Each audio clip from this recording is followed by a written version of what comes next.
చాలా రోజుల తర్వాత మనం ఒక విక్టరీ వెంకటేష్ గారిది సినిమా చూసినాం.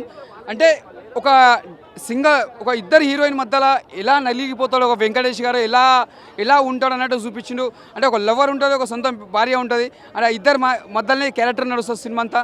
ఈ సినిమా ఒక డిఫరెంట్గా అంటే ఆడియన్స్కి మాత్రం కట్టిపడేసిండు. ఒక విందు భోజనం అనొచ్చు.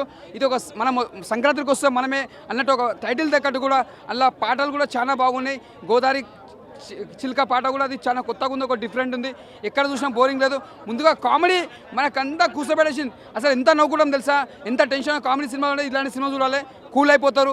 ఎక్కడ బోరింగ్ లేదు. స్క్రీన్ ప్లే కానీ డైరెక్షన్ కానీ అందులో ముందుగా హ్యాట్సాప్ చెప్పాలి. ఒక సాంగ్ వెంకటేష్ గారు వాడిన పాట, అది కూడా హైలైట్ పాట, అది చాలా బాగా వాడిన పాట సంక్రాంతి పాట మీద, అది చాలా సూపర్ ఉంది.